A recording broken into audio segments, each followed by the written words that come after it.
اعوذ باللہ من الشیطان الرجیم بسم اللہ الرحمن الرحیم۔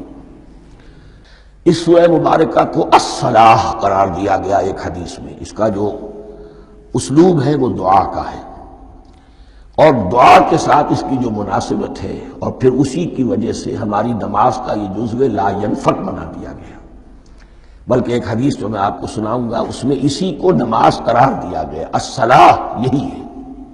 ویسے وہ حدیث مبارک موجود ہے، من لم یقرأ بفاتحۃ الکتاب لا صلاۃ لمن لم یقرأ بفاتحۃ الکتاب، جو شخص سورہ فاتحہ کی تلاوت نہیں کرتا اس کی کوئی نماز نہیں۔ اس کے حوالے سے بھی ہمارے ہاں دو مسلک ہیں، ذکر صرف اس لیے کر رہا ہوں کہ آپ کے علم میں ہو، ان میں کوئی بنیادی فرق نہیں ہے۔ کسی بھی ایک رائے کا انسان قائل اور حامل ہو سکتا ہے بغیر اس کے کہ دوسرے کو بالکل غلط قرار دے، بلکہ یہ کہ اس کے لیے بھی گنجائش اپنے ذہن میں اور اپنے دل میں رکھے۔ اور دوسری آیت یہ ہے کہ اس کا حصہ نہیں ہے۔ اسی اعتبار سے یہ کہ یہ سورہ مبارکہ نماز میں پڑھی جانی ضروری ہے، لا صلاۃ لمن لم یقرأ بفاتحۃ الکتاب۔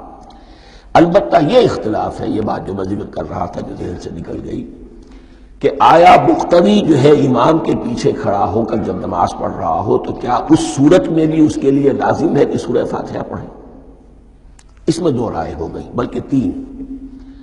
ایک رائے انتہائی ہے اور وہ فقہ حنفی کی طرف منسوب ہے کہ اگر آپ امام کے پیچھے مقتدی کی حیثیت سے نماز پڑھ رہے ہیں تو کسی بھی رکعت میں آپ سورہ فاتحہ نہیں پڑھیں گے۔ ایک دوسری بالکل برعکس رائے ہے، وہ امام شافعی رحمۃ اللہ علیہ کی ہے کہ ہر حالت میں چاہے امام جہری رکعت پڑھا رہا ہو جس میں وہ بلند آواز سے سورہ فاتحہ پڑھ رہا ہو، اور چاہے وہ سری رکعت ہو، ہر حالت میں مقتدی کو بھی پڑھنی ہے۔ ایک تیسری رائے بین ہے، وہ امام مالک کی ہے رحمۃ اللہ علیہ، کہ جو سری رکعت ہے جس میں کہ امام بھی خاموشی سے پڑھ رہا ہے، مقتدیوں کو بھی پڑھنی چاہیے۔ جو جہری رکعت ہے جس میں کہ امام بلند آواز سے پڑھ رہا ہے، اس میں مقتدیوں کو خاموش رہ کر پوری توجہ جو ہے سننے پر صرف کر دینی چاہیے۔ اذا قرئ القرآن فاستمعوا له وانصتوا، جب قرآن پڑھا جا رہا ہو تو پوری توجہ اس کے پڑھنے پر مرکوز کر دو اور خود خاموش رہو۔ میرے اپنی رائے میں یہ تیسری رائے سب سے زیادہ صائب ہے، اور اس میں کسی طرح کی بھی کوئی پیچیدگی پیدا نہیں ہوتی۔ بہرحال اس سورہ مبارکہ کا جو اسلوب ہے میں نے عرض کیا دعائیہ ہے۔ البتہ قرآن مجید کے علم اور حکمت کے اعتبار سے، اس کے فلسفے کے اعتبار سے ایک بات سمجھ لینی چاہیے۔ قرآن کا فلسفہ یہ ہے کہ بنیادی ہدایت ہر انسان کے دل میں موجود ہے، بالقوہ، پوٹینشلی۔ یہ جو قرآن مجید یا اللہ کی کتابیں نازل ہوتی ہیں یہ انہیں ایکٹیویٹ کرتی ہیں، وہ اندر کی جو ڈورمنٹ کانشسنس ہے، خوابیدہ شعور جو ہے اسے بیدار کر کے، اور پھر یہ کہ اسے اجاگر کرتے ہیں۔ ہر سلیم الفطرت انسان اور سلیم العقل انسان، دو سلامتی یہ شرط ہے۔ سلیم الفطرت، نیچر پرورٹڈ نہ ہو، فطرت مسخ نہ ہو گئی ہو، عقل سلیم ہو۔ ان دونوں چیزوں کا نتیجہ یہ نکلتا ہے کہ وہ انسان از خود، بغیر کسی وحی کی رہنمائی کے، بغیر کسی نبی کی تعلیم کے سے استفادہ کیے ہوئے، از خود بھی کچھ حقائق تک پہنچ جاتا ہے۔ اور وہ حقائق کیا ہیں؟ نمبر ایک یہ کہ اس کائنات کا ایک خالق ہے اور وہ ایک ہے، اور وہ تمام صفات کمال سے متصف ہے۔ نمبر دو یہ کہ انسان کی زندگی صرف یہ زندگی نہیں ہے، بلکہ ایک اور زندگی ہے کہ جس میں اس زندگی کے اعمال کے نتائج برآمد ہوں گے۔ یہ دو باتیں، اس کی زیادہ وضاحت کے ساتھ جو ہے اس کا تذکرہ آئے گا سورہ لقمان میں، جہاں حضرت لقمان کی شخصیت کا تذکرہ ہے۔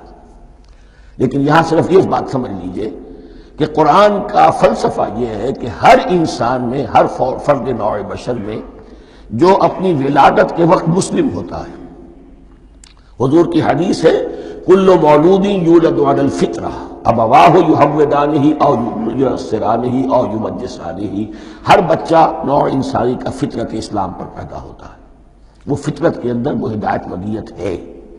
اب اگر وہ فطرت بس نہیں ہوئی اور عقل جو ہے وہ صحیح رخ پر کام کر رہی ہے تو ان دو حقائق تک وہ انسان خود پہنچ جائے گا. لیکن ان دونوں حقائق تک پہنچنے کے بعد اب وہ دست بستہ دعا کرے گا کہ اے رب اب مزید ہدایت تو مجھے عطا فرما. ایک تو یہ کہ میں کیا کروں کیا نہ کروں، میری عقل اس میں ٹھوکر کھا سکتی ہے.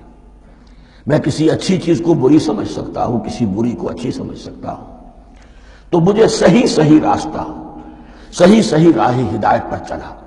یہ دعا ہے جو انسان کرتا ہے جبکہ وہ ایمان باللہ اور ایمان بالآخرہ تک خود پہنچ چکا ہوتا ہے، اور یہ سمجھتا ہے کہ صحیح زندگی کا رخ یہی ہے کہ جس رب کو میں نے پہچانا ہے کہ وہ اس کائنات کا خالق ہے اور مالک ہے اور رب ہے، میں اس کی بندگی کروں، اس کی اطاعت کروں، اس کا حکم مانوں، اس کے راستے پر چلوں. لیکن وہ راستہ کون سا ہے؟